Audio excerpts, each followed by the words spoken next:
Mukimanyi nti mugenda fanga muli bawuulu.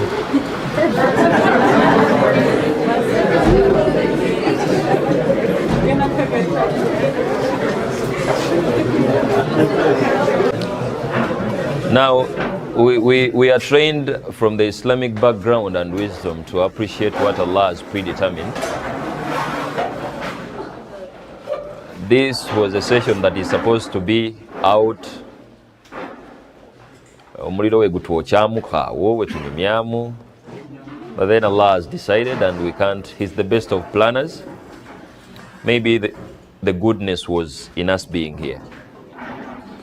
So may Allah grant us that goodness.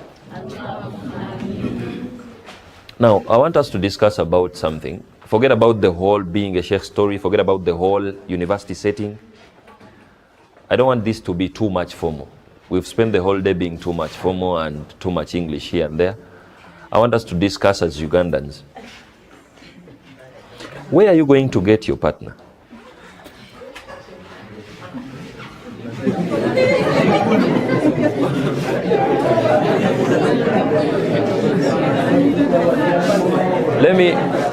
Let me take you. Of course, I'm going to get some ideas from you. Yakusaba, if at all it's okay for you to be recorded, you come close, you share so that we share the knowledge. Now, in the Ugandan context, it is turning out to be hard to just get in the same zone with someone who would be a suitable partner for you. You guys, this is a serious situation. It is a serious one. You are a good man. You are a good lady. How are you going to meet your fellow good person? Where are the avenues? Do you guys have that place where you just meet with that mutual understanding and you're going to start up a family? The answer is no, you don't. Because of that answer, this is why some people end up in horrible marriages. You're a good man, and because you don't have any avenue, a place that the society has designed for you to just tap into the same energy within the lady here, you end up marrying a lady who is not as good as you are. So at the end result of it, the marriage fails.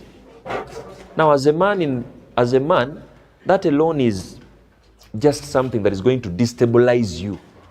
Marrying a lady after 2 years, you divorce, ngaina abaana bo babiri. Otandise okusirana nga okyali mwana muto. The same applies with a lady. You are a good girl, which is very okay. A Muslim, that's why you're here. Where are you going to find a man who is as good as you are?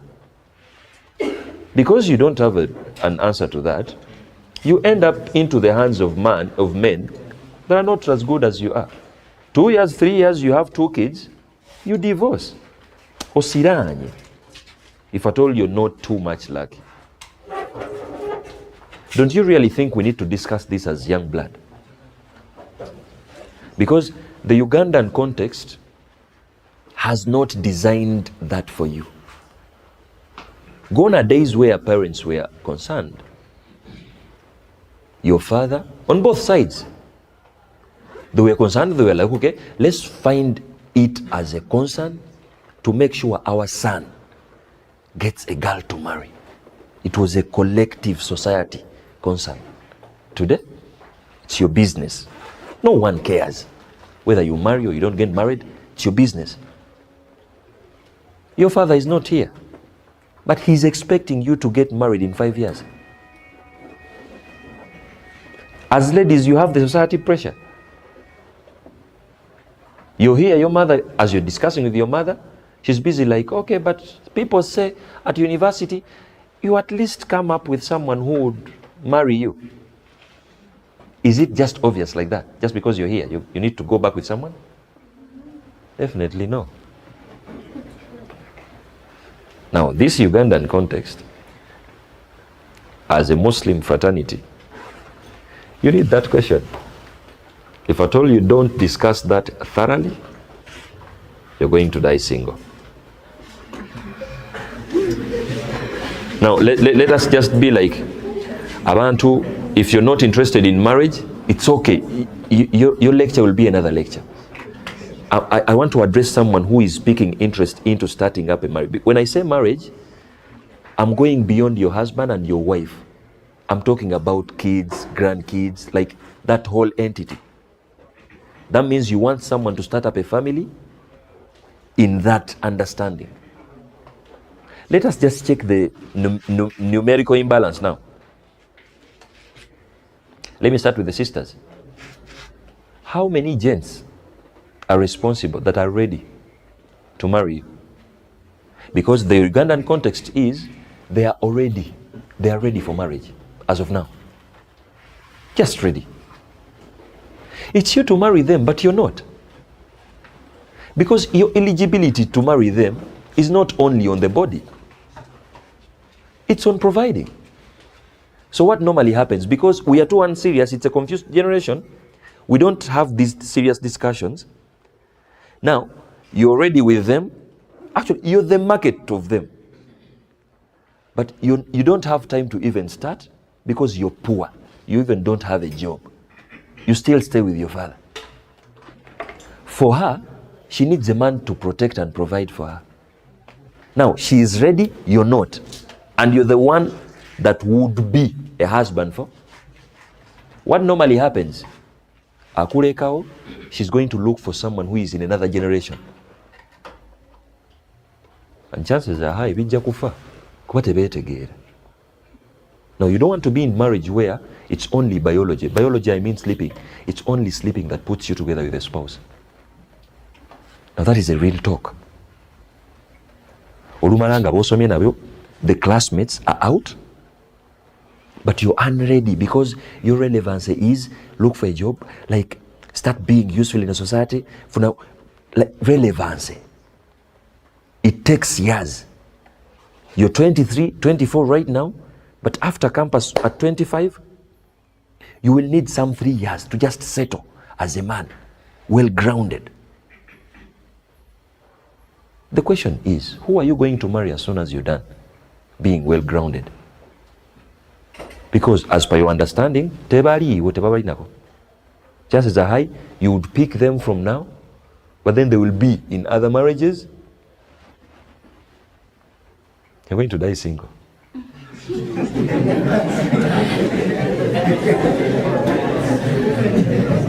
Now, as a lady, as a guy, this is a reality. They are here, single. You are the fellow single ladies. But you're not going to talk to them because of whatever you believe in, maybe. Because of that alone.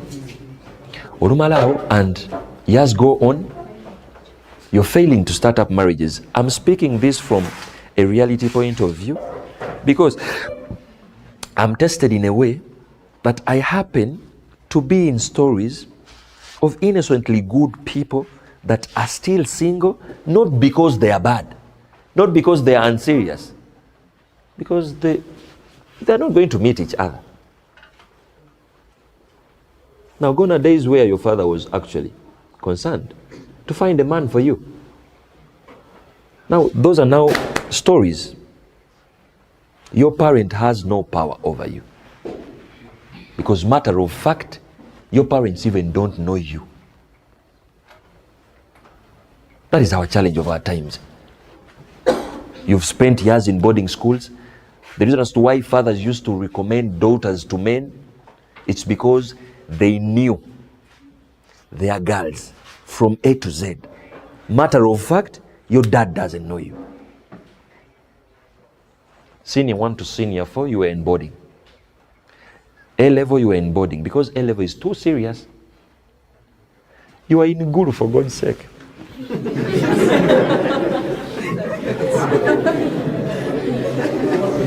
500 kilometers plus away from your hometown. And you're not permanently here. You're here for 3 years. The circle you're having, your surrounding is this. Aren't you unserious not considering that fact that if at all you're not sensible to pick one from here, you're going to die single?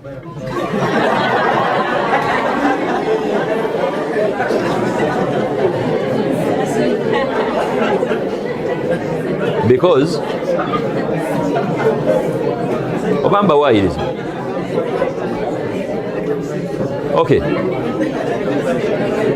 Now listen, let's go through the so-called contemporary parenting of today. Gone are days where villages, the coordination, reason as to why at some point I'm like, let me go away from the whole noises of the town. I miss that coordination. In the villages, because of the strong coordination, you will find some 10 families and they are just having authentic information about each family respectively. They are having daughters and sons. Now, fathers will be a point of at least recommending each other to make sure they even support their sons and daughters into marriage. Now, today it's not the same because even the coordination is attacked. Chances are high your father is not even friends with your neighbor. But the neighbor is having daughters. Because you're in town. You were born of Masaka or maybe Mbale, but as a young girl and a young boy, the villagers don't know you. Now, they have daughters, but they don't know you. You're in Kampala. All they have is Kampala, the Kampala bonds. Even when you go there for holidays, you want to behave like a Kampala boy. So what the villagers do, the good girls who are villagers, because being a villager and being in town has nothing to do in marriage. Those village girls who are good are like, that man in Kampala, we are not ready to handle. Because they don't know you. Now, even in town, everyone is busy. Just like you are busy.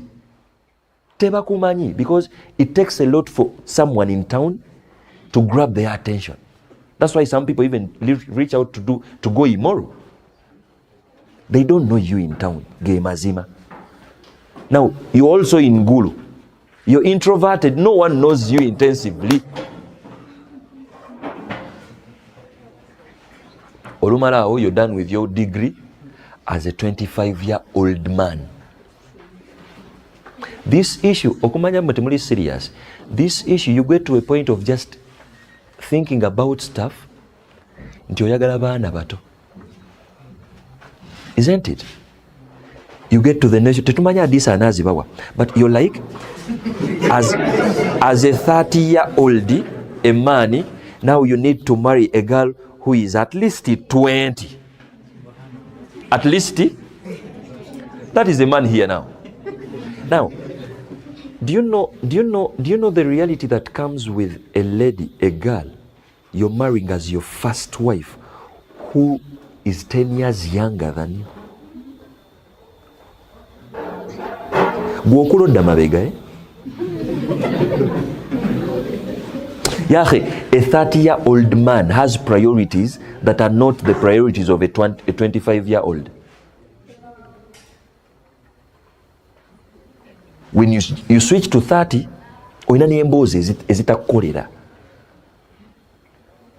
even when you decide to have a 20-year-old, you will invest into putting sense into her, because she's going to be the mother to your kids. Toyagala birowooza ebyo. Oyagala baana bato. Ng'owasa mwana.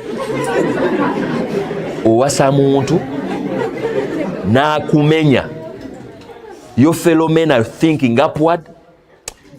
You're thinking like a 20-year-old because you have a 20-year-old immature lady for a wife.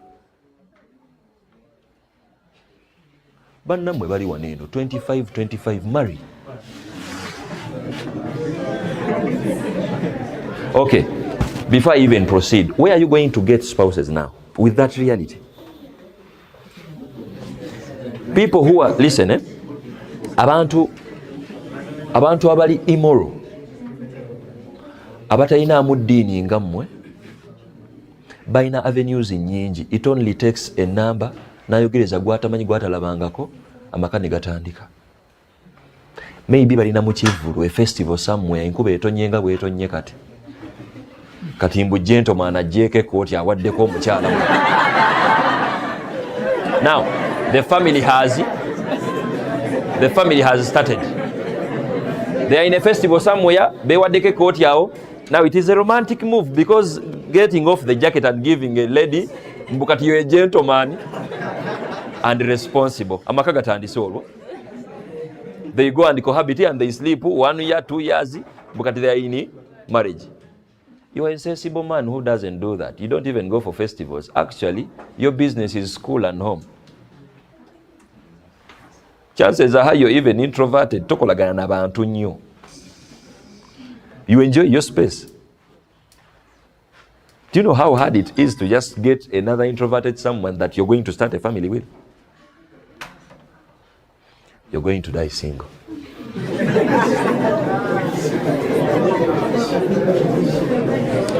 You're going to die single. Now, remember, I was just giving an approach of someone who has not yet even become a parent, father or mother. But we have another reality where a young girl possibly made a mistake and she has a kid outside marriage. She's a young, innocent girl. She made tauba, but she has a daughter or maybe son, still young. She's still at 25. No musajja tibaya ukana, obo musajja yafa n'okufa. She's there. How many of you are going to prioritize her for marriage? It's only one. It's only one. Do you know how many single mothers are out there? And do you know why the rise of single mothers is just high? Because ladies happen to be emotional creatures and they are victimized in that being emotional.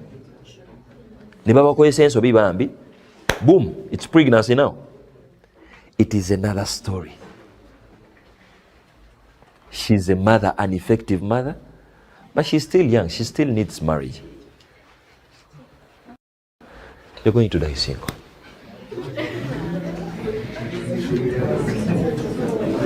Now, I'm just trying to prepare you mentally to get to know that your being single is not your fault, but our society also contributes to that. Your elders, they are not concerned. They're not even going to get concerned. Because you threw them outside the game. Now, the reason as to why parents took up that role to make sure they were too much exposed. They had very many people in their circle. They never forced anyone to marry anyone. Now, a man would trust the dad because you are a man, a young man, who is still having a limited social circle.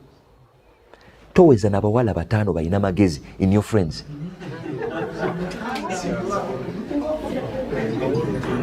Obayina? Singa wabayina, singa oli mulu. But now, listen. This is a reality. Only your WhatsApp. If you put your status, matter of fact, you have many girl contacts in your phone. True or false? Naina ukakasa. You don't see them for wives.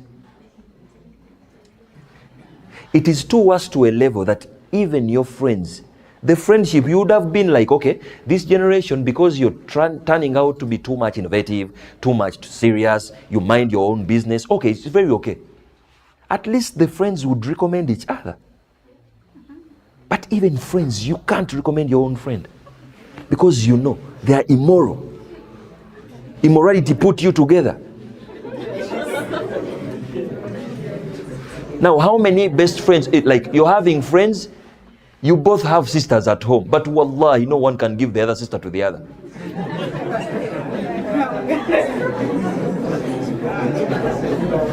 Am I wrong if I say you're going to die single? Now that's why the father came in. Now, whatever we are discussing now might not be too much impactful of today, but remember, as we are discussing this, let's let's take this lecture as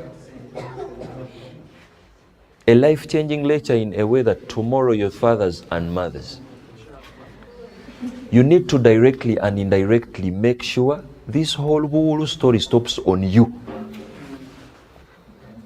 Design a platform for your kids to get partners. And now it becomes too worse in this African context.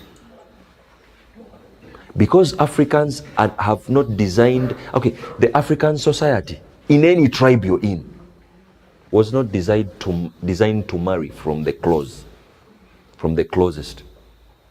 Everyone wants to marry from the far. It's only the Eastern Bloc, actually not even the Eastern Bloc, the Asian Bloc, that is Arabia, and a few cultures here and there that prioritize marrying within, cousins and story. I'm speaking to you as an African. You're not even going to think about your cousin because you're naughty. You are an African. You're a Muslim Uganda. You're not going to think about your cousin. Actually, matter of fact, your cousin is your brother, Andy. Your cousin yani, ye mulenzi, ye musajja. Ye muwala. Byonna. You even have issues, for example, if you're a Muganda, people of the same clan, you're not going to marry them. Of course, don't even start being like, but you're having other people in your family. It is not your family, it is your father's family. You wait until you start your family, that's when you will implement that. You're not going to even marry those girls of the same clan because of the African reality. It is the same muzimu that is stopping you from starting families here. Because you're the African in you. You're not ready to marry a girl who has seen you struggling here. You want a girl who is in IU, a girl Makerere, to make sure you start a story. Even when you are immoral, you make tauba, you start a story with someone who doesn't know you. Now that is an African reality, true or false? Aren't you going to die single, you think? We're going to die single. Now from today onwards, I'm just trying to justify your being single. Chances are high you might try to get someone. Not because they are not there. Innocent, young, beautiful girls are there. Not only these ones, they are there in the world. But trust me, they are not on streets. They are treasured, that even when they are done with school here, their next spot is home. Now you only have Friday, Juma, as a spot, or here, or nowhere.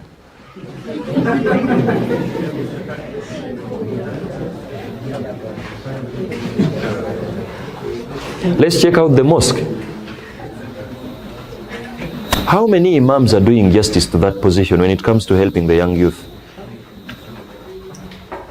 No one. Because no one cares. It's only a few that are serious to that level.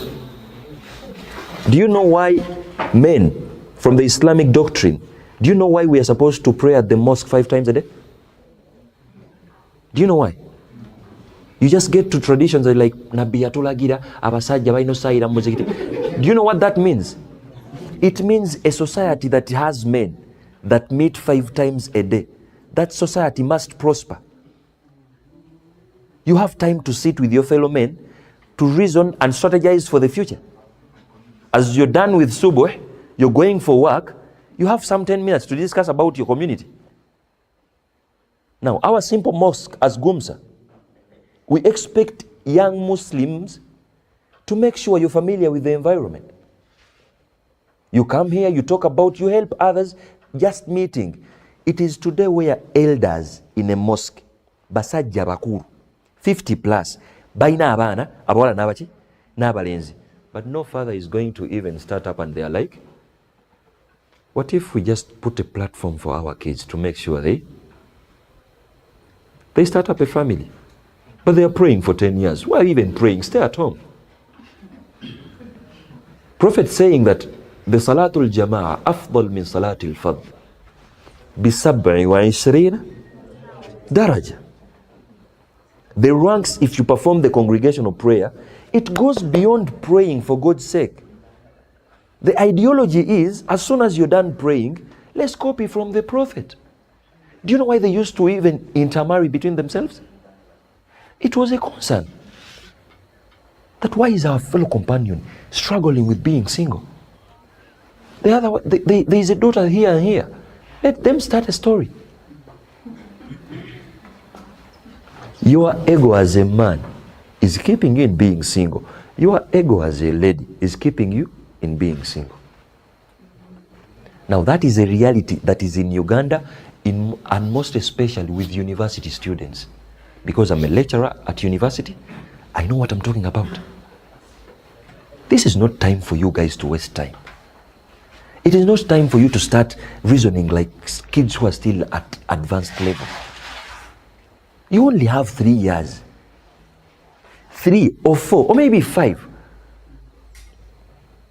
At one point, sit down and think, reason as a father, as a mother of someone. Now, if you prioritize that, it's going to help you. But being single, it's a new order of the day. Basajja bano bali mukweyongeza bakyala. Tonaona kufuna yo n'omu.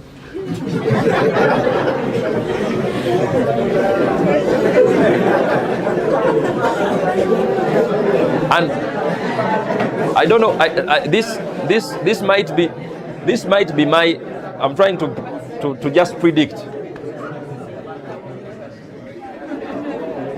Because of this whole reality, these girls are finding peace into being with men who are already in marriage because they are assured of security and provision and responsibility. Okanya kwewuunya omwana wo gwe mwasoma naye yakusuulawo n'agenda nga namba mmeka? Because omuntu awasa extending to number 2, number 3 and number 4. Ebizibu bye byalowoozaamu as a man, he takes credit for that. Tagenda kwenda, agenda kuwasa, committing to take care of her. Now every lady needs that responsibility. Your fellow men are taking away your wives. You are single and you are unbothered.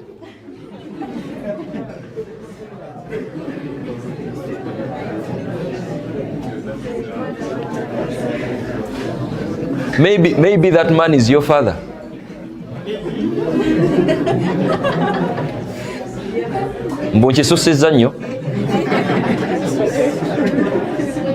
Your father is still a nice looking man. Because he gave birth to you, he's still a good, responsible man, even though you're the son. But because you're in different dimensions, ebibye tebikwatako n'ebyo tebimukwatako.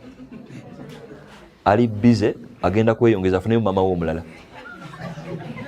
Igwe, okyatagalira eno. Not even someone to okuchina nti mpa mahali. You're going to die single, matter of fact. Now, that is a church. I'm not here to give a solution, but I'm just giving a reality. When you know the problem, you minimize way. You're like, you get ways of curbing it in your societies. Tujewo obusegu nti banaye abanoonya baba basegu simaya baba basegu. That will be a talk for another. We want people to prioritize starting up families because that is where your usefulness is. Why aren't you having a marriage hub? A marriage hub in a way that at least you're guided as a young Muslim fraternity. As you start up families, you have premarital counseling. As you're done with nikah, you have post-marital counseling. As you become a mother or maybe father, you have parenting counseling, Islamic founded. Because we are not going to teach you this in khutbas. Katimbuchi. Mwebali kujja fojjumeno olwaleero twagala twogere mwefuna mutya? Definitely no. Because khutbah has you and has married people, has young kids. It's just something universal. Now, where do you get the guidance when it comes to that?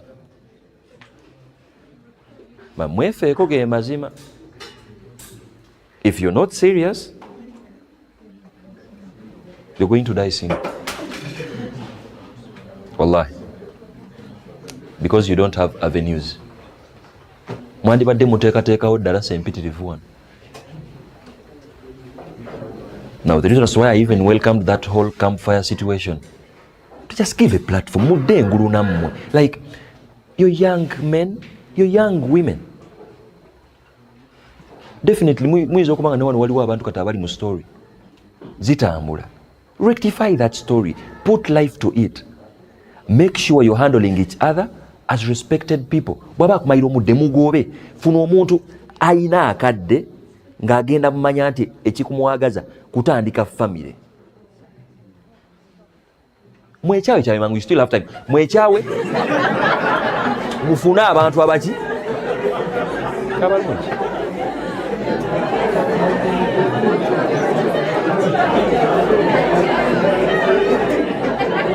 Kubanga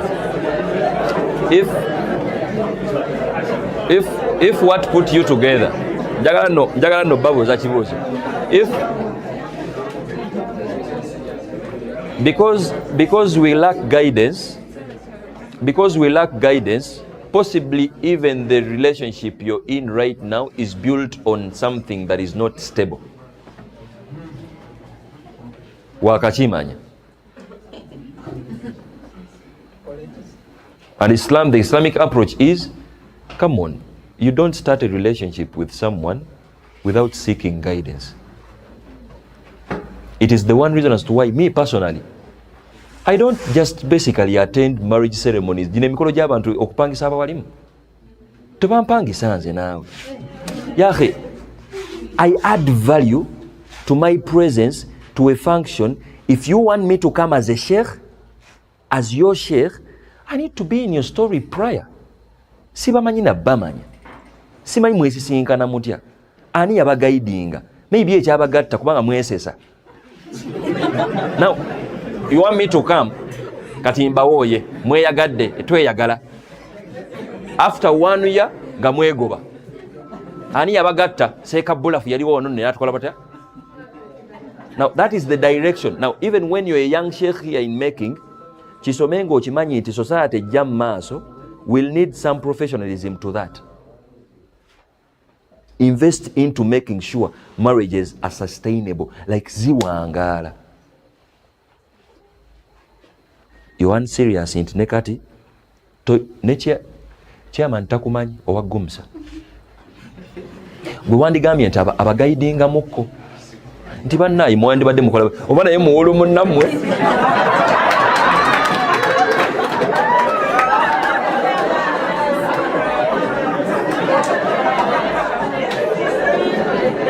But my point is, listen, my point is, my point is, now abantu bangi boogera ku bifumbo and babakyamula nnyo kubanga obufumbo bunyuma okwogerako nga byakukyamula bukyamuzi because muli bantu bakulu mulina obwagazi, you have desires. Now it becomes easy for everyone to come out and say something about something that you're desireful about. But now it takes senses to appreciate nti omuntu ayagala okutandika relationship etegerekeka, you seek Islamic guidance. Kati togenda gisanga mu khutuba, togenda gisanga mu somero gye wasomera, togenda gisanga elsewhere. Okujjako nga in your circle oyinamu omuwalimu gwe weesiga agenda okukugaidinga. Tomulina. Actually n'omukolo gwammwe mugenda kukubira bukubizi muwalimu mumubuuze tukuwemmeko gy'otuwoowe. Some people start families with that levels of irresponsibility. Ngamulinga bagamba ntubegayira, please enter in marriage male mwegobe. Please enter male mwegobe. Please enter male mwegobe. I am sensitive in a way nedda nyabo ne ssebo. I don't know you. It is okay. Genda mbufumbo. ozimbira obufumbo bukola ki? Does it make sense to you? Okubanga elsewhere mu dockets endala medics muli wano, economists muli wano.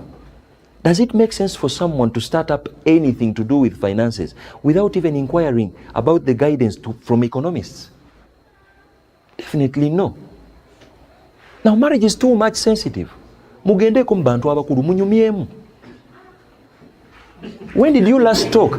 When did you last talk with your father to just train you how to treat a wife? Temuyina mboze actually. Temujina. When did you last talk to your mother? Akuyigirize buyigiriza how to be a mother tomorrow. Tewali. You're still now you learned scholars of tomorrow. Mwe muli bantu bayivuga mazima. Tetusuubira kutumenya nnyo ng'abantu abatatu ku level yammwe. Ne tutuuka ne ku level ya just finances. Kibalemye okuhandolinga ng'abantu abali ku university ne munno. Will you even agree onto a school omwana mumwana asomera?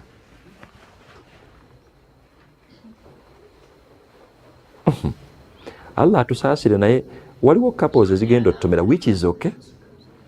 Kuba ziteekeddwa okutomera tuyige.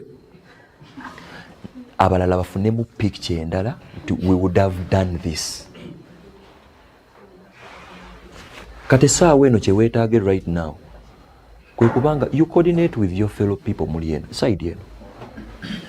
Kale if it is not here mutambuleeko find trips mwejjeemu sente zammwe mweteekemu sente visit some universities Muslim students eyo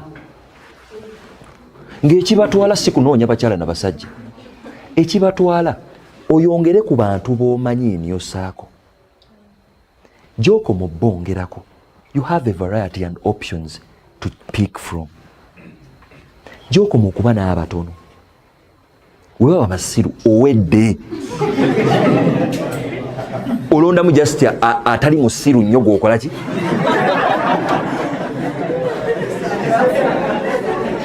Nga mutandika family.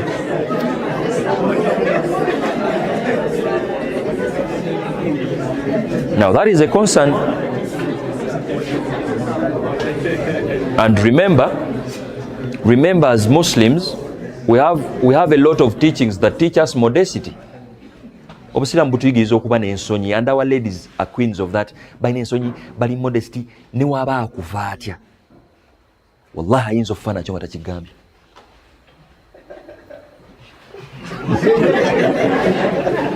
Kituufu oba si kituufu? Ng'ensonga lwaki tagamba? Because she's a shy girl. What do you expect? Of course gyekiri asobola okukugamba naye batono abalina that era amaliriza ali mu kwepenapena ali mu kukyekawo embeera abwabuzaabuza bw'ati bwakuwa ku salaamu omuntu nga mu butuufu giri n'akukubira ekiro ng'enkuba etonya n'akubuuza oba weebisse. Lwaki temutandika butandisi mutumalira obudde bantu mmwe? Start families.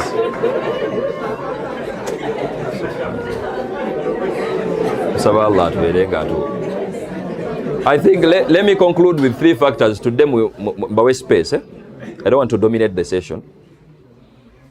Siramu bwaffe bwajja bulinga obwamanya nti this is going to be a challenge, and it's actually a challenge. Kubanga even our man here aina ensonyi. Bwoba toziyina sibusoogera naawe ngamba omusajja ayina ensonyi. There is our man here nga amazima gali nti he is a responsible man.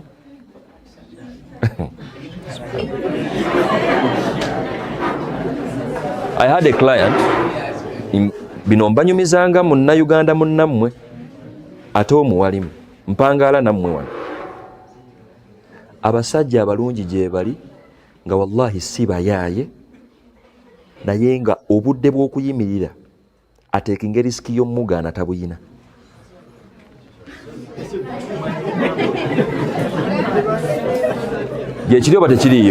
Now you guys think Memulo was like, that's how every lady thinks, eh? A man is supposed to be bold enough. You come, you tell me I love you, and then you go. No, it's not like that. Have you visited the story of Ali and Fatima? Like Ali radiallahu anhu, he was that kind of man, musajja wa buvunanyizibwa, but he was too shy to a level teyasobola kwatula immediately sezala we yamuyambako. Now this is what happened. Prophet yalina connection ne Fatima muwala we, too tight to a level until he knew the daughter from A to Z. He got to a point of even saying the following statements to Ali to just make sure amukakasanga bwamanyi muwala we nti i'lam anna Fatimata bud'atun minni. Ali, I'm giving you my daughter. Please get to know that this daughter is part of me. If you make her happy, I'm obviously happy.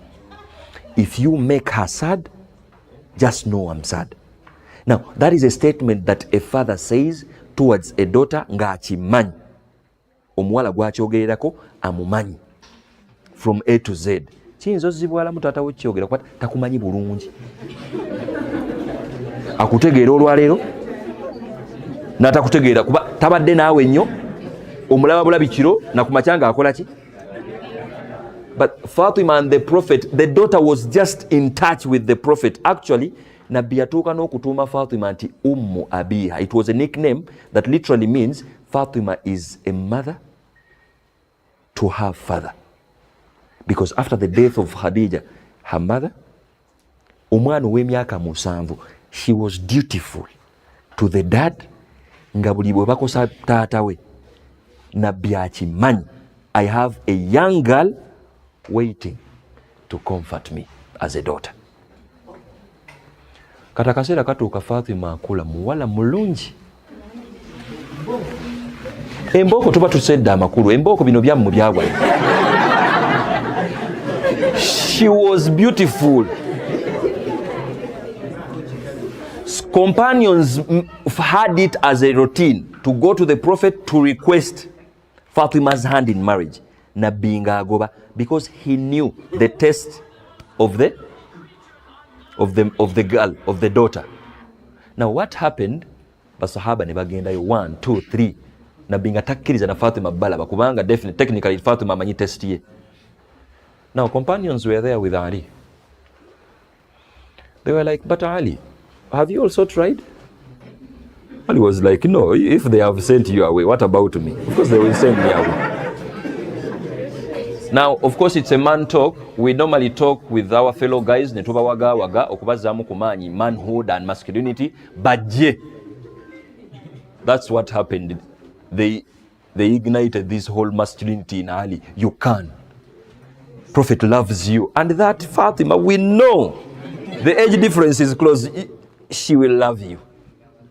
Fatima, the narration is like Ali marched straight from that sitting to the Prophet's house, and he even knocked the door, implying that he has something urgent to say to the Prophet. That style of knocking.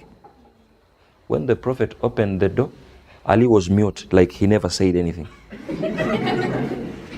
Out of the intelligence of the Prophet was like, the way you've knocked my door implies that you had something vital to inform me about.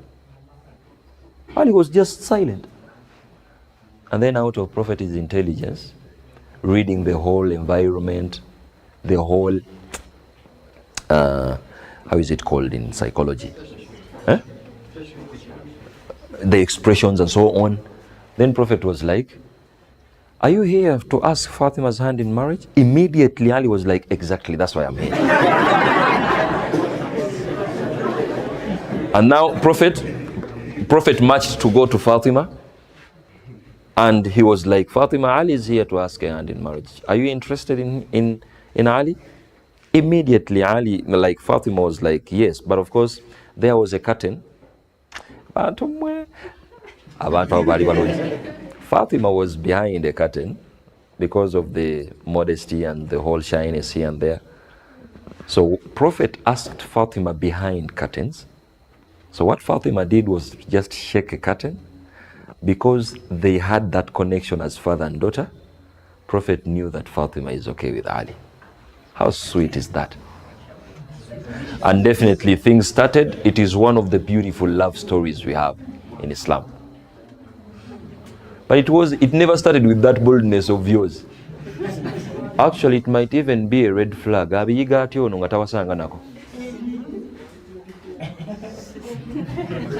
This reality of yours, you're equipping yourself with unnecessary information. When it is raining, you say this. When it is in you memorize even. When it is in you memorize. Now you move like this. That creativity, put it in memorizing Quran. It will just be obvious. If you have your match here, you will get them. Because in the long run, you will only attract someone who will find sense into you. Because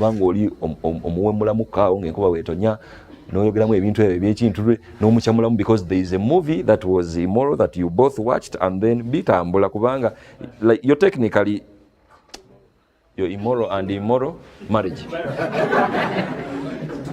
Leave the moral people to get in line with the moral shy marriage. Now that is the reality I wanted us to discuss about. So Islam came in to give these recommendations. Number one, make sure your social circle is having many people as possible. Sensible people, definitely. Because it's always from your circle. Now, if you have friends that can't even recommend you for a husband, toina makuru ge mazima, like toina makuru. And you guys are building friendship on nonsense. Kubanga ekibagasse bintu bya kisiru temusobola na kweri commendinga kutandika bintu bitegeeka in a society nti please I can give you my sister because I know you're a good man. You don't have that discussion. Actually, friends don't even recommend each other. Recommendation is also something. May Allah subhanahu wa ta'ala give us that understanding. Now, do you agree with me when I'm like, it's a challenge now? When we are like, abantu temugenda kwefuna kisobokera ddala. Obukubanga togenda kweraba na muntu gw'osaanye kukola ki? Ate ng'okula, you're growing old. You're growing old, matter of fact. Ng'omusajja wandibadde oprioritizinga to start up a family. You don't have a job, ge mazima. Tekikugaana tandika story na muntu and keep the Islamic principles in play. You have a lot to do to check the compatibility. Tekitwala saawa emu. It might take a year. Okwetegeera obwetegeezi. Definitely you're not going to cohabit. Temugenda kwebaka mwenna. You're going to have serious discussions. Munyumya ebintu ebyamakulu. Mulabo bamunaakwatagana. At 23, 22, 21, it is a young couple in making. Abo mubidula bali busy bakola ebyabwe. Imwe abalungi muli mubitaddemu omuzannyo. Meet up and start families. Bw'ofuluma bw'oti nga mukyala we asigadde wano ayiribayo omwaka mulala guti. Oluusi nga mufulumye mwenna. Go to the family of this girl. As a man in making, lwaki odduka taata we?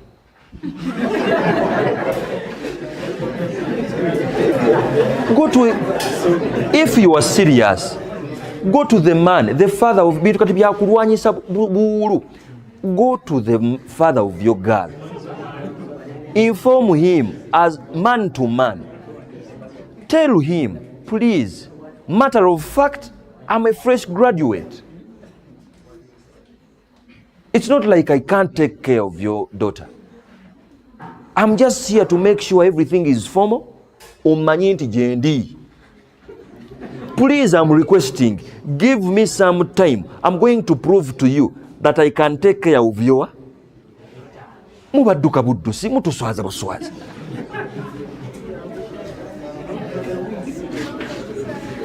Allah tsasi. You are going to die single. I repeat, you are going to die, because if you just want to play around, it is okay, because the world is not only for positive, there is also the negative energy.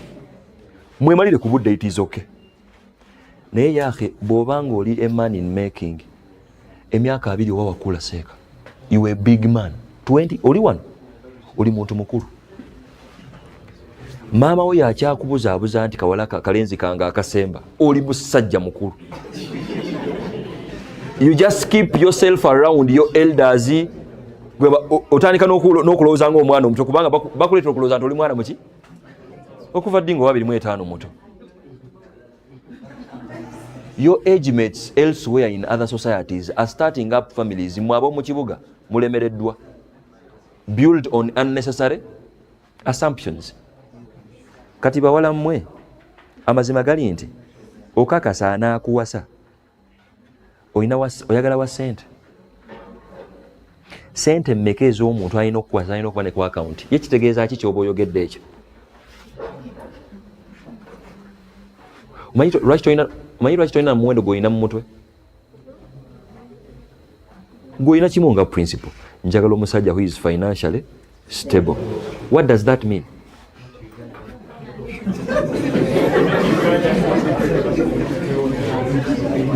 Now, banayi, ekirungi njogera na ba university bino ebintu tetubyogera mu madarasa eri wansi, kubanga tutyamu entegeera eyo eyinza okubanga oba oli awo ntonotono. Naye mmwe mwayita ne PLO Ismaya ne USCE muli wano. Emmotoka economics omwangu teyeetagamu na math. Emmotoka, is it an asset or it is a liability? Do you even know what a liability means? Now, Allah is busy showing you the understanding of this girl. Gwakyaganya tonywa mwenge naye olemereddwa okutegeera nti you have a lot to do ku mukyalawo. Ennyumba, for example, kale twandibadde tugamba nti ennyumba byemusinzirako defining nti omuntu financially stable. Owooza oyagala musajja alina business. Omusajja alina business bw'abanga musomesa ku ssomero, eyo si business olowooza? Business kitegeeza ki? Kitegeeza ki? Kubanga sebo ensi yonna erowooza, naye tujja kudaaga n'abantu, ensi yonna erowooza nti omuntu okubanga alina business, he or she has to be self-employed. Yes, CEO. When everyone is a CEO, ani agenda okukolera wa munne? That is a cycle. We need employees, abava mu employee, ne bafuuka ba employer, ng'ate waliwo abalala bafutola ba employee, ye gwe ne employee. Allah bw'atakusaasira, oyinza obutatangira mu business yo. Toyina wadde nnusu ku account eyiyo bweti, ogenda tandika business ki? Wandibadde wakirowoozaako nadda ng'oli mu senior 6. To try to solve something, you turn your hobby into a business idea. Ebyo our education system tekibatendese. Omaliriza university ng'era onoonya mulimu. Kati oba olina kusookera mu kukozesebwa. Because even chances are high, n'okufuuka CEO nga tomanyi we bakwata bantu, ogenda kugwa ne business yo. Ebintu mubitomera butomezi. Toyina gwe wali ofuzeeko wadde tomanyi ne we bakwata abantu. Human resource management, don't we have managers here? Omuntu azuuka buzuuka nti kafuneyo abakozi 3 mbakozese. There is a skill abantu babifuna mu degree.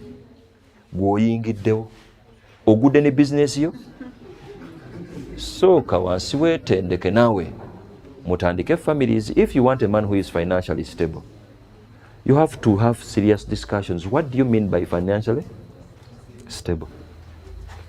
Oyinza n'okubanga bw'ogamba financially stable, amazima gali nti bayinza okukwata bakulowoozaako. Naawe kyekimu. Allah ageze omulembe guno. You even have issues to identify the compatibility when it comes to beauty. I was with my students at MOOC. Nembagamba, it is only in Uganda where you're going to find someone defining beautiful, the beauty. as a result of a Western society. How many of men, mutuvumya basajja mmwe, how many of men have sat down to identify a beautiful actually girl? Abeera atya? A beautiful Muganda lady abeera atya? A beautiful Gishu girl abeera atya? The difference in society, culture, definitely beauty. Allah's creation is beautiful in a way. Ojja kusanga nga bonna bali beautiful in different angles. Bawo ekikyafuga definition ye ya beauty film gye yalaba. True or false? Mumanyi lwaki muli mu kweyerusa mmwe n'ebitakwatagana? Since when did being brown be something kwe tudetermininga nti muntu mulungi? Bababa bwe balabiba firimu ebina Uganda byalwawo okutekinga ku map basooka kulaba beeru. Now he wants it nti I want a brownie. But it is a possibility, wallahi, it is a possibility. You love white women because that is your last desire. L-U-S-T. Olinga musajja just oyina akabugumu ako effujja ery'obwagazi. That's why you want a brown one. Nenga within you the trains zikutuma muddugavu munno. Now it takes a lot of reasoning to get to that reality. Abaana baffe wano bali ba mmere. Let us start with that. The American society, abali batambuddeko, the whole Europe and so on, even in the Eastern Bloc and the Asian Bloc, their definition of beauty, of course, egenda kugwa nnyo mu culture yaabwe. Slender ladies, slim, nemmere yaabwe yeeyo. Bantu just bali awo batonotono tebalina mibiri. Bebo. They go for modeling. That's their definition of beauty. It is not our African definition. Emmere abaana bano gye bali eri organic yaffe yaawano. Now, it is njagala balaga pressure gye muliko eri unnecessary. Now, muli majimu muntu yanira bwereere. It is difficult okujjawo omwana wakwerumya njala to eat bulungi ng'alya mmere yaffe yaawano n'atasumulukuka.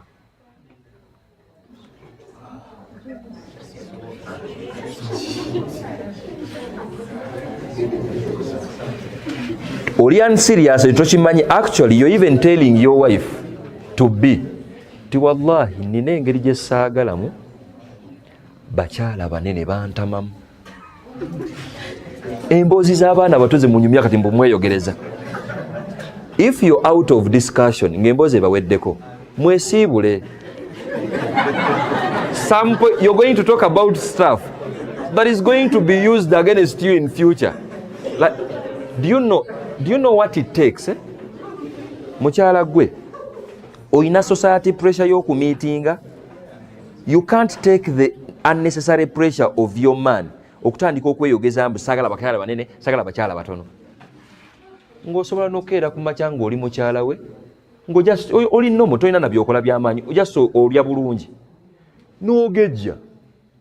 Do you know what it means a wife ali mu maka g'omuntu nga bbaawo yali akigambye ne waba ng'asaaga tisaagala bakyala banene ne weeraba ng'osumulukuka?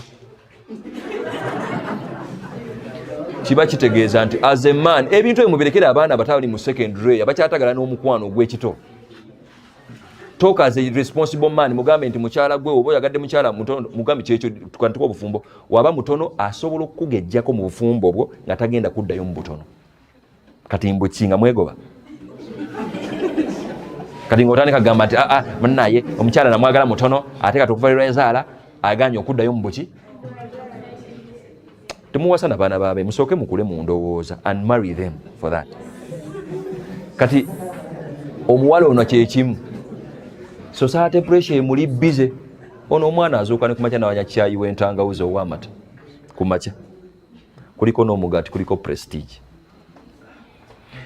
Kulanchi awo waliwo agweno kyeki gweno ye muwogo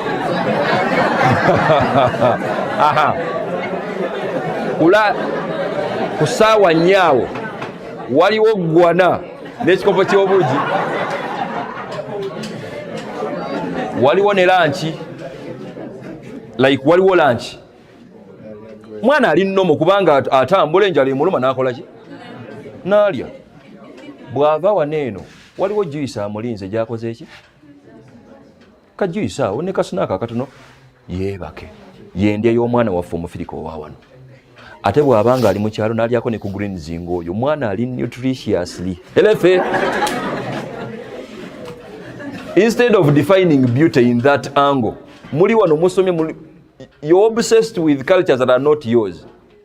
Naffe abawalimu we tuba tusoma ebitabo by'Abawarabu ababiwandiika, as we are defining beauty, it takes a lot to appreciate nti Omuwarabu eyawandiika ekitabo nga nnyonnyola obulungi yaani, yali musajja Muwarabu, si Munnayuganda nga ggwe. Linda ekyange kye ngenda okuwandiika ku Bannayuganda abaki nabo nkibatwalire bakisomeko bategere obulungi bwa wano. Does it make sense? Wetandika nenyimira mu khutuba nam like omuwala nno omulungi bw'atabaako na kiseera wano, omuwala si mulungi bw'atabaako yahe mba nkoze nga amplifier, siina logic gwe ntaddemu information gye nkola ki. I'm just saying out kyensomye kyenjogera, kyensomye kyenkola ki kyenjogera. May Allah enable you abateebya abantu abalungi. Mbajjukiza nti muli bantu bakulu, start families. A family doesn't start with nti kati mutandise enkyera babawoowe. We mba muli mu kweyogereza nga muli mu muzannyo, mwekyawe abatuufu babafune. Mwekyawe from today mbakkiriza saba Allah abanguyize mwekole mutya. Mwekyawe mutandike principle enki. Make sure your relationship is built kubunywevu, there is a strong foundation, you're guided by Islam. Ate obusiramu bwakyanguya, temwebaka mwenna. Don't be immoral. Temuseeguwala nga ate mukola ki? Because Uganda is a free society. Tutuuka n'okucelebrating abantu abalina embuto nga tumanyi bataata. That's how immoral we are. Ate yemmwe ababapika. Naye nga society kyalinga kiva ate. Totulaze taata wa mwana. Ate oyagala tukusondereko bridal. Nammwe ne musonda ne mumuwaga. Come on girl, you are a strong lady, you will manage. Olumala nga mumulekera ettabu n'ayiriba n'olubuto, mukyala ali omu naye nga yakoze mistake ey'okulufuna. Kyandibadde kirungi n'osigala with that modesty, luzaale, start a new chapter ng'okimanyi nti you have well. Si kirungi kwekaliza mu nsobi, kyekimu naawe. So make sure your story is not having immoral standards. Temweyonoona. Be good people, but start families. Mwetegeere, talk sense, mulizoninge. That will help you. Tusaba Allah abeerenga abateebya. But of course we don't want you to die single. Okubagamba nti we're going to die single. Kubazangulu bantu mmwe. Naye kali kisobokera you can die single. It is also a possibility. Negezaako nnyo. It is beautiful to have a family bantu mmwe. It is beautiful. Tetuganya abasajja ba-irritatinga n'abakyala ba-irritatinga. We are designed to irritate each other because we are different. Ne oyagala okufuna ku mwana, oyagala okutandika ku family, naawe obeera omusajja mu maka. Now our problems today, nakibagambye dda, there are different problems. Different problems. Olina okubeera omusajja ali loving ng'olina omukwano, naye ate tobeera wa mukwano nnyo kubanga ate oli leader eri mukyalawo. Mukyalawo bw'akumanyiira ate nnyo, you're losing it as a leader. Kati ekyo si kya buli mutwe okugamba nti a leader, taata w'abaana, ate bba wa mukyalawo, ate jooka. Ebitiibwa ebi nti neweeba musaaga ne mukyalawo, just emboozi ekutta akati, ensaaga gy'asaagamu naawe akimanyi, ndi ne mukama wange kati tusaaga. Asaaga ayina limits, naawe n'osaaga ng'olina limits kubanga oli leader, toyagala nnyo omuntu gw'okulembera atandike ku submitting abu submitizinga out of ngalowooza omukaka kati ate mmwe olw'okuba temulina guidance nga mutandika muli bafumbo musaaga mwewumula n'okwemulamba olw'okuba mukola ki musaaga you're losing it as a man. Olina okukulembera mukyalawo actually kyekikumwagaza akwagala kubanga ogenda mumukulembera toli wa kitalo nnyo kubanga you're a loving one ojjukira nnyo birthdays naye nga family yekulembye okukeepinga in check kati mukyalawo waba akulemye abaana onaabasomera ate abaana majeege onaabasobola ggwe olumala ng'era owasaayo owookubiri nga naye tabbu ekulema kuba kyakulema okumanya. Do you start from now?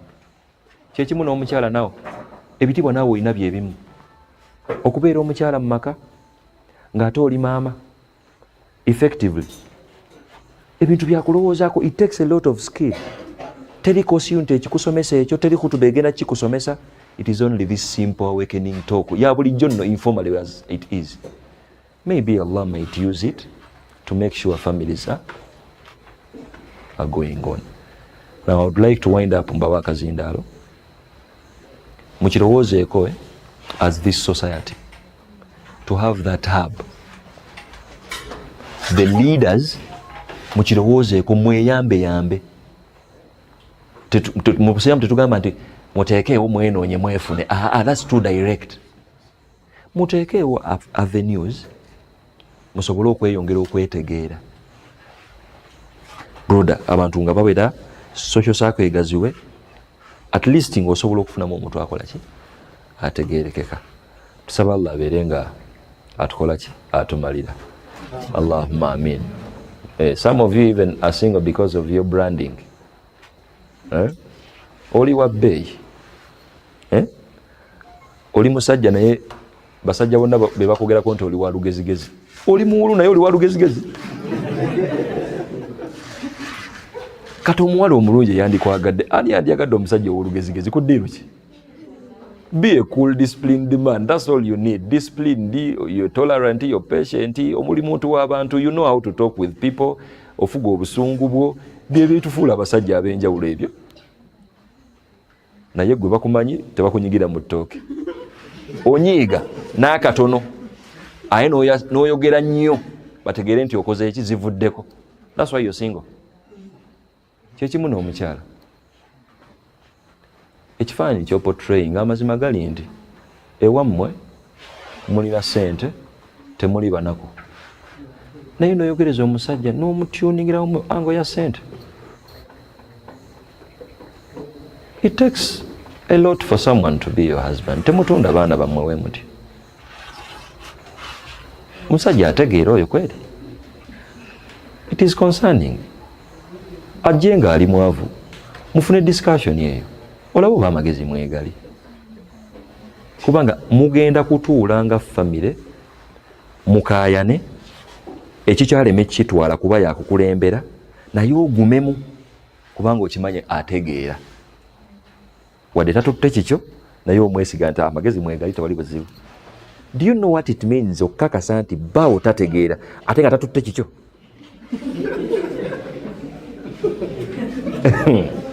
Allahu akbar.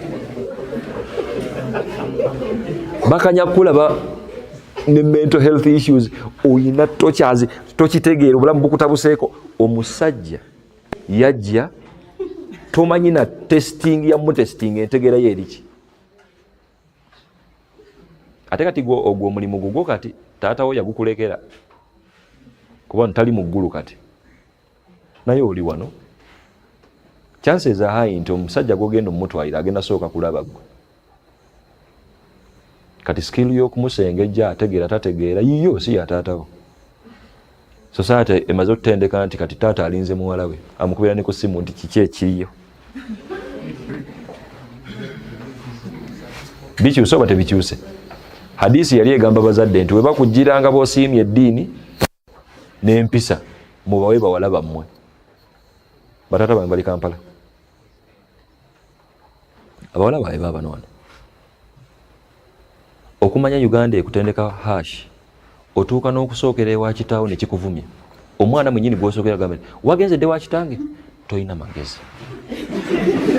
nekikugobya ompisaamu otya amaaso nkuli wane ku ggulu wane kuggumusa wano osookera eri sooka oyitireko ewange tulabe oba oyitawo kituufu oba si kituufu.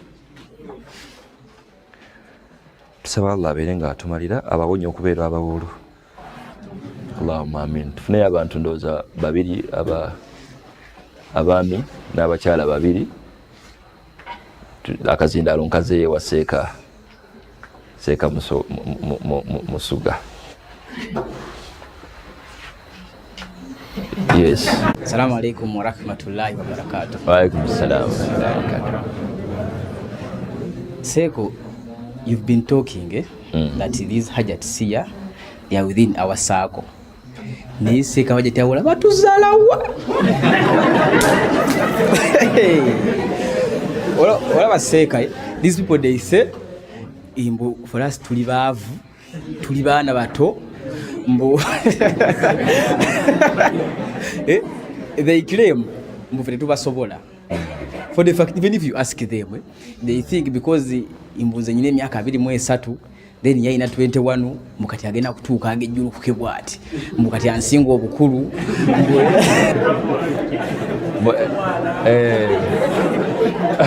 andaye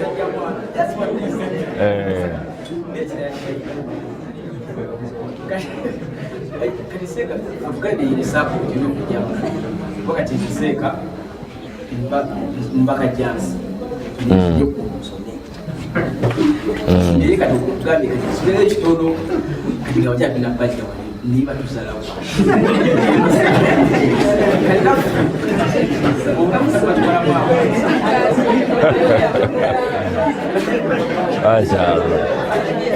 baba zalawa oba mwa baba w'ensonga bazalawa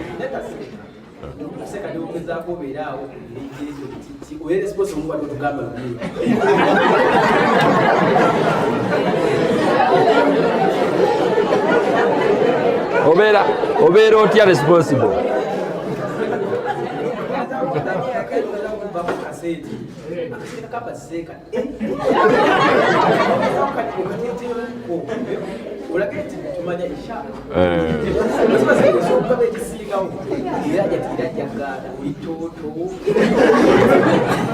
ekitegeeza etagitibwe naye olaba ye konsane waliwo eyokubiri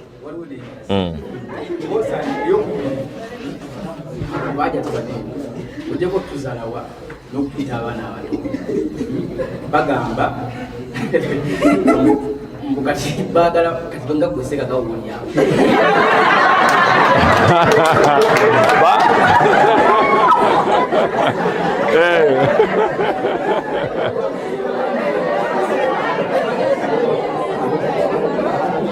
yes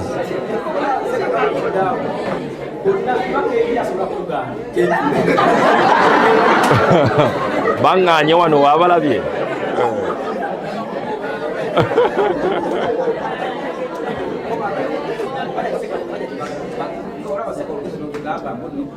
mukati wetu watu wetu tubazize kapo iki ngachi tukufwe leka tihaje tiwa bale wetu watu yaba yagala musajja mu watati mukati mukati yabere mukubwe mukati oli abasoro okuvuga kati muze nayo twalowooza kiri kimu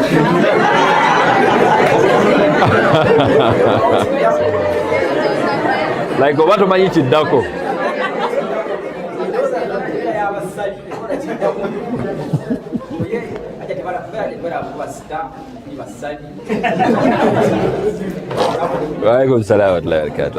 session might be an eye opener okulaba engeri gye kiyinza okuba nga kikendera naye ebiseera ebisinga okuzalayibwa kuno eno by historians bainawo webatera the larger extent to the smaller extent. Wobanga ogenda kubeera omusajja obuvunaanyizibwa, you don't do it because you need a lady to get attracted to you. We just be what you a responsible man. Responsibility kitegeeza nti ogenda kutandika kuyiwa ssente kuli gweyogereza. Responsibility ekutuma kuziwa mukyala we si muwala gweyogereza.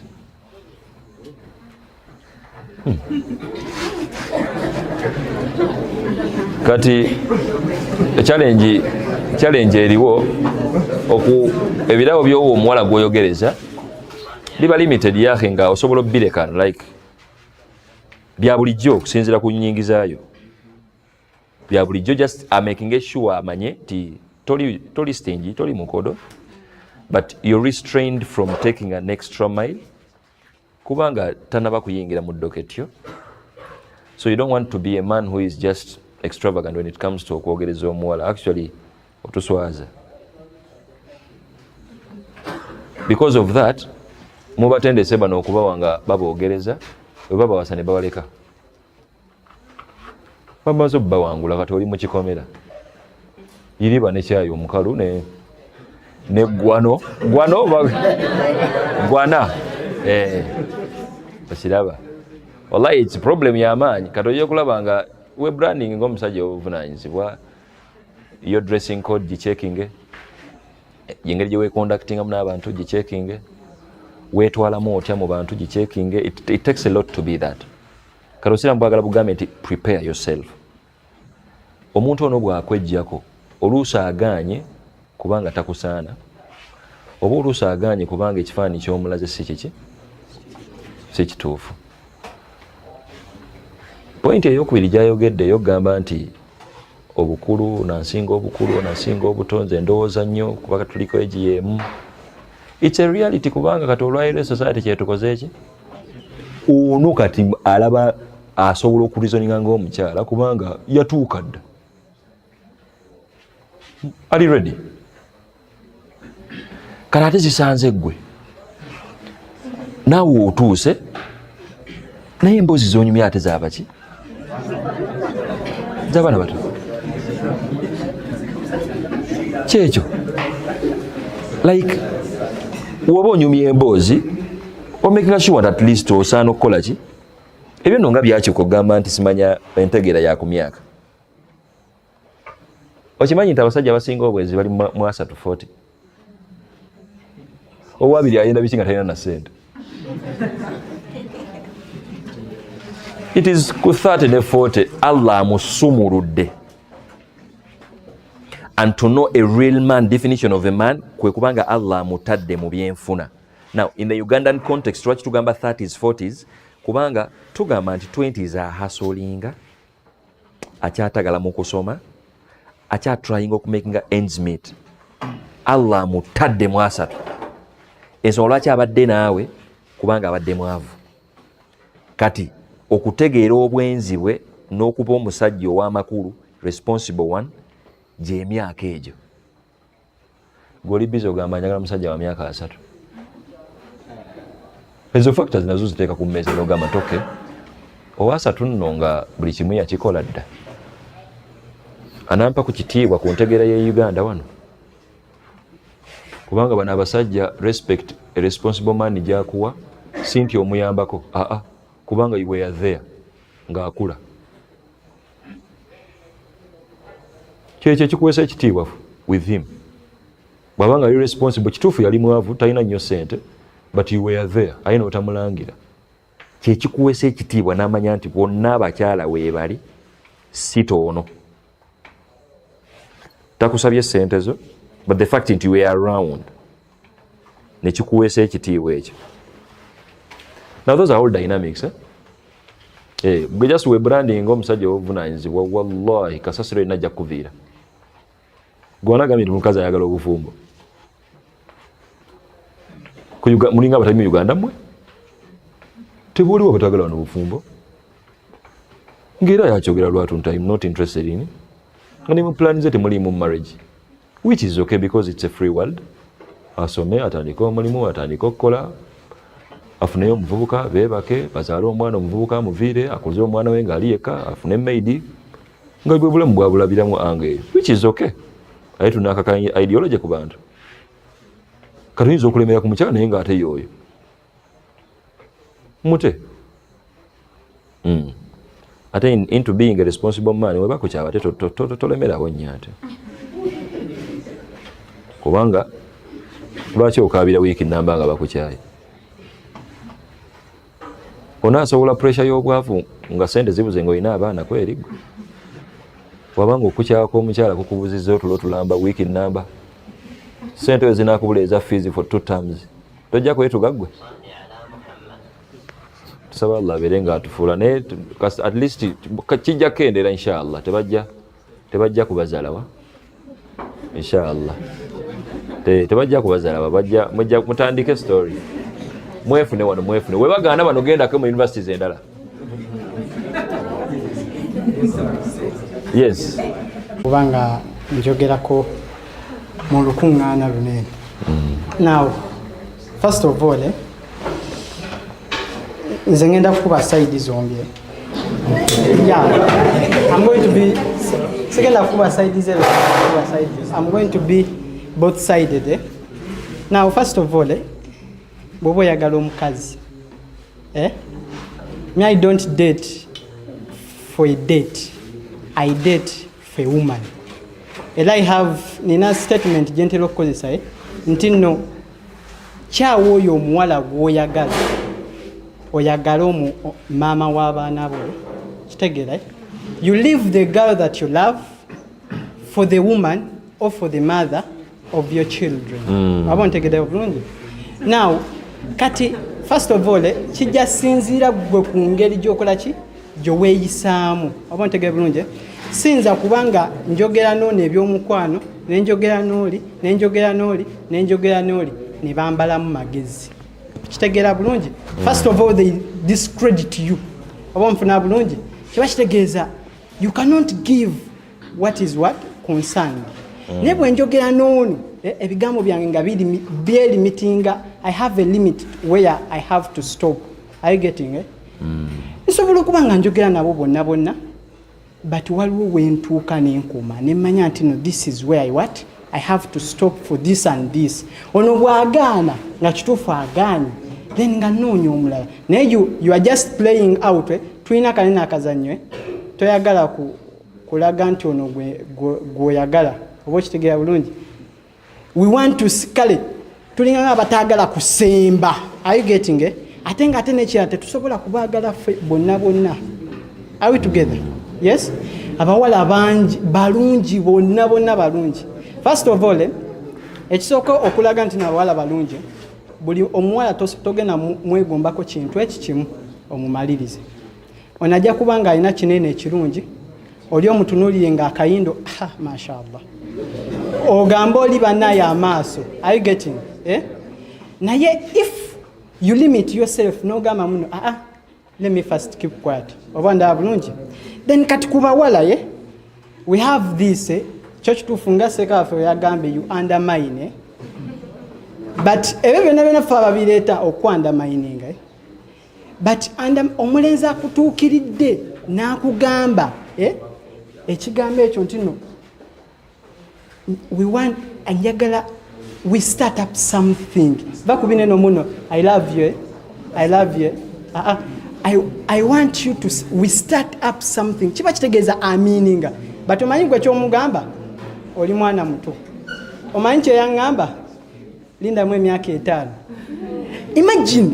Imagine aza akugambye for real, akugambye I want we start up something, response gy'omuwadde lindamu emyaka 5. Kiba kitegeeza ky'ekyomutuma okukola kutambula ku buli muwala. Ontege bulungi. Kiba kitegeeza agenda kuvaako ku management, agenda kuva ku kiri eri deal gy'abaddeko ey'okusetolinga, because let me tell you what I know, omulenzi kasita asetolinga n'omuwala at an early age, yes, kiba kitegeeza agenda kendeeza ensaasaanya ya ssente ze, atandika ozipulaningira, then after planning for that money mutandika okwezimba. Naye gwe omuwadde emyaka 5 emirala agira akola ki?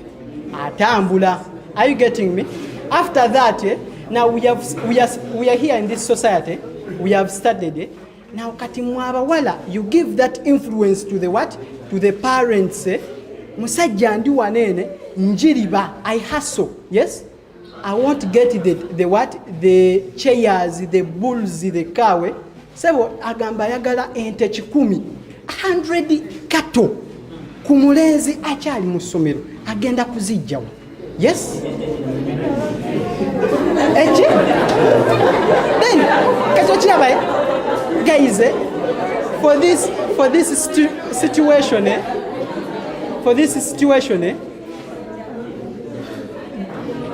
ono omulenzi bw'aba akukonfront nze nga azze n'agamba nti no, we want, kubanga kati waneno we are aged, nze as me, nze saagala dating, that is it. Era kyo bwe mba sikugambye kiba kitegeeza mba sikugambye ate tonneesibaako kitegedde. That is it.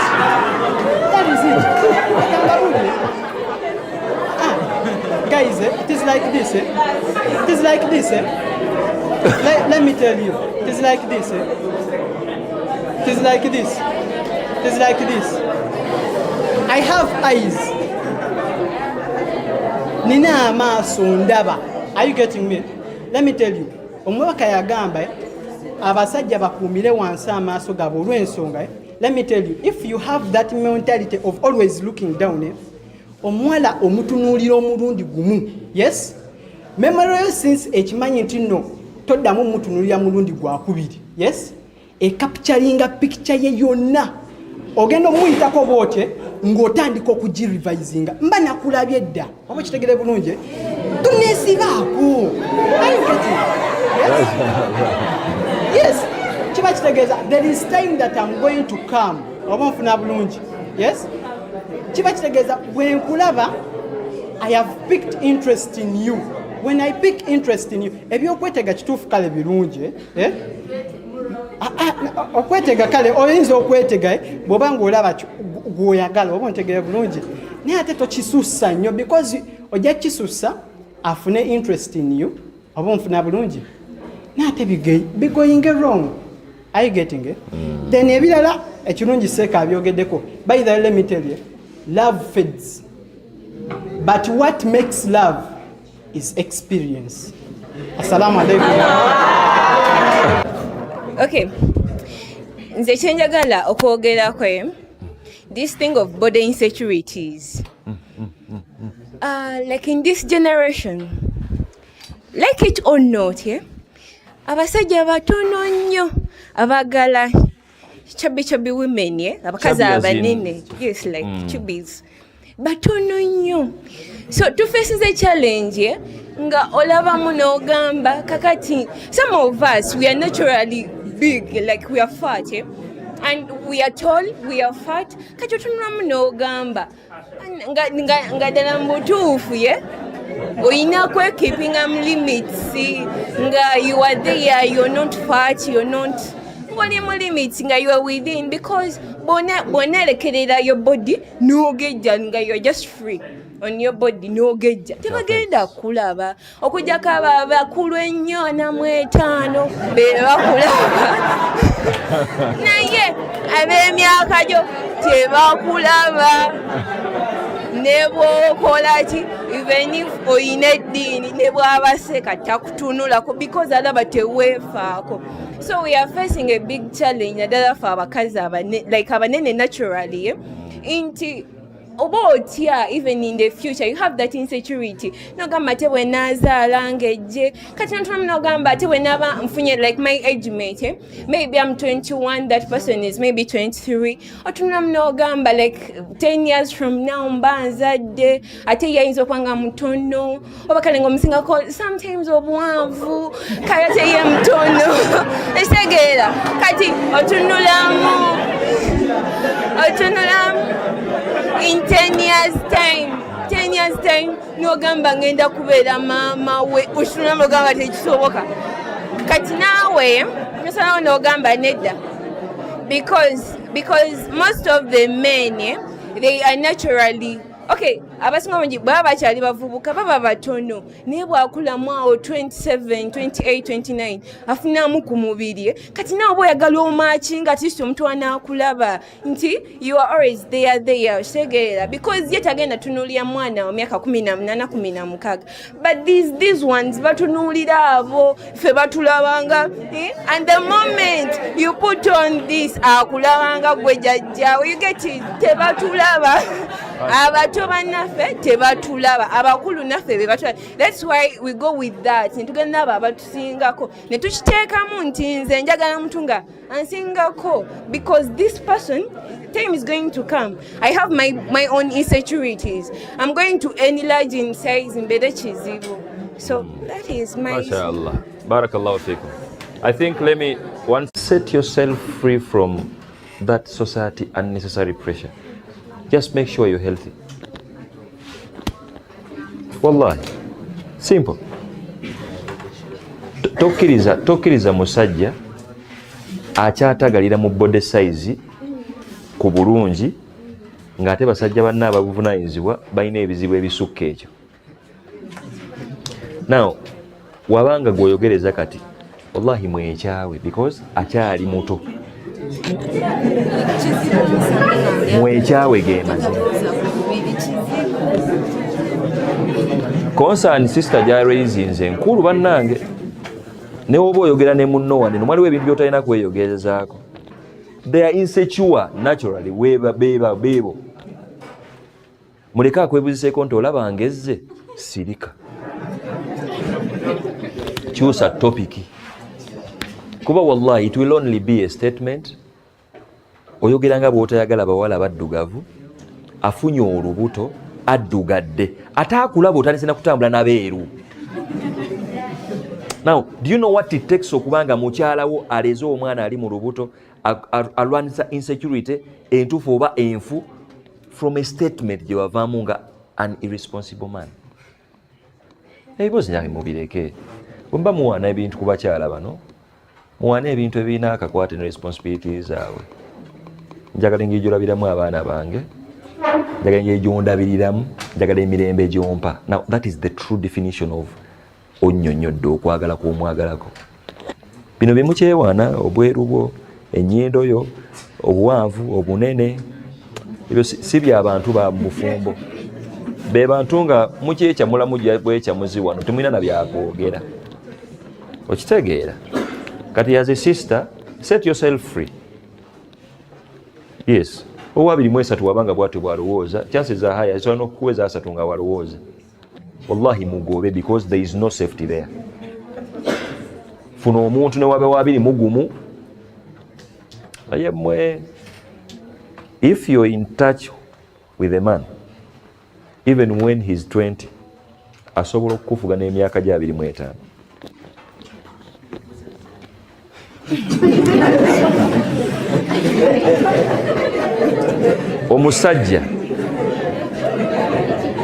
Omusajja njagala kumaliriza na kino. Omusajja kituufu you have your belief system, muina bingi bye mulabe and experiences. Omusajja ali responsible aina boundaries ajeewulira because of what he is. Akufuga n'emyaka gya 25 ate nga takukubye nga he's basically a man. Kati ekyo mukijjeeyo eyo kuba mulimu abasajja abazadde abali serious abatendesa abaana baabwe to be men. Omusajja muvubuka ye first born ewaabwe yatandika okubeera mu ngatto za kitaawe at 12 ng'alabirira batoobe. Oyo omwana wabeera wa 25 ng'oli wa 26 oba wa 25 tebakulimba nti osobola omumanyira. Yatandika okulowooza nga mukulu ku myaka emito mu society ye Uganda. Kati otalinga mwana atali ekyo. Now prioritize value, muve ku kyemyaka timukiveeko. Kubata we failed there.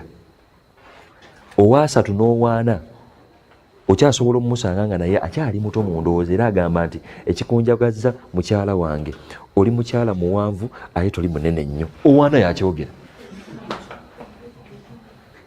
N'osooka otagayira mu nniimu. Omukyala tolina buzibu, tolina na pressure. Oli ku nniimu, wuuta nniimu, ku makya noonye nniimu, n'emisana noonye nniimu. Mbw'oyagala kwenkanakana ne mujjawo yahe, set yourself free. Obulamu bubwo, make sure you're healthy, totagala, oli munene just natural, mubiri gwo gwego. Otuyanira mu gym naye tokogga. Tolina buzibu. It is you. Be healthy. Toteeka pressure yo ku bantu baki wallahu alam bisawab. Tusaba Allah abeere nga atuwa families ennungi, abeere nga abanguyiza abawulu abali wano. Twagala tugoba omuzimu gw'obuwulu gubaveemu, tusaba Allah gubaveemu. Bano we bagaana mutambuleko ewalala, ensi tekoma ku bano. Ne bano we bagana tebali mu makulu, mugendeeko ewalala. Yes, mufuneko tuwazi, muterewe muti mutambuleko we like that. Tusaba Allah abanguyize. Allahumma wa sallallahu ala sayyidina Muhammad wa ala alihi wa sahbihi ajma'in walhamdulillahi rabbil alamin wa salamu alaykum wa rahmatullahi wa barakatuh. Alhamdulillahi al-hadi thumma salatu wassalamu ala rasulillahi sallallahu alayhi wa sallam. All praises, thanks and glorifications of the highest order due to Allah, the most gracious, the most merciful, our number one creator, the sustainer, and to whom we shall be returned upon our life here on earth. We pray him to always send his mercy, blessings and honor to the Prophet Muhammadin sallallahu alaihi wasallam, who toiled tooth and nail to see that we embrace Islam and didn't leave anything except he saw that it would be beneficial to us to reach Allah when he's pleased with us. What we pray to Allah enable us to fulfill. Allahumma ameen. So we also thank Allah for the varieties of bounties He has continuously blessed us with, of which among them, specifically for today, is our beloved Sheikh Hussein Ali Bulaf, of which for me it has been my first interaction with him. Actually, I'd never seen him, maybe on the post they placed in the groups we had, but this session, as he has been always repeating it, that maybe it would have been another crucial course we would have taken, maybe, but indeed it's a blessing to have it tonight or today, because the session began actually in the day, whereby the Sheikh was able to tell us that disagreement or the dislike between the two genders, of which he took us through, and we managed to see that each and every one has a part. As me personally, I took it that each and every one has a fundamental role to play, and indeed that we should focus on it, and there is no need for that.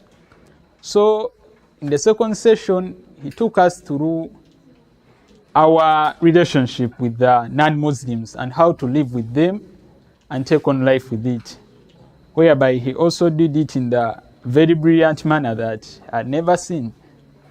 And we pray to Allah to bless him continuously. And according to me, the most fabulous one, which is the session we are concluding, which we have been having right now, he has gone a further mile to talk to us as like his real own brothers and sisters, because the way he has been emotional, the way he has been handling us, and the responsibility he has taken to tell us how crucial it is to cater for our marriage as far as this age is concerned, and if we are to get that responsibility in the rightful age as regarding as our deen is commanding us to do. He has also shown us that indeed we should start right now if we haven't, because my dear brothers, we are having some of our brothers, like our chairman, the chairman DC Gumsa. I think he is about to leave. Mr. Tamara, is it? A finalist. I think it is responsibility you go from here at least with someone, inshallah. So for me, as I'm here, because this is my first year, I also have that I may go here, inshallah, with someone. But sincerely speaking, for me, I didn't have it in mind. What I knew is that come here, I come for studies. Then after I go, maybe life will be like that. But cut us off our dear brother, Sheikh Hussein Ali Bulaf, who has managed to invite this session, because for me it was the most brilliant one amongst all. It has been really crucial and impacting a lot to our lives. Our dear Sheikh, we have nothing we can pay to you other than praying to Allah to continuously bless you and increase you in knowledge and enable us get the knowledge you've given us, the exposure. We take it in the right way and implement it in the right way, and we pray to Allah to always guide us so that we don't mix up things and we implement them in the best way we can. Other than that, our dear brother, we thank you a lot and we pray to Allah to continuously bless you. The organizers of these sessions, the DEC, the REC, and even you, my dear brothers and sisters, who have given in your time, because we are approaching, most of us are approaching the exams, whereby you had that time to stay there maybe and focus on other things. But if you've sacrificed, I know we've benefited. And I just pray to Allah to bless our stay here and enable us to become prosperous and successful in life. Other than that, I pray to Allah to enable us be among those that pick and take and put into practice, inshallah ta'ala. Wa sallallahu ala sayyidina Muhammad wa ala alihi wa sahbihi wa sallim. Wa hadha assalamu alaikum wa rahmatullahi wa barakatuh.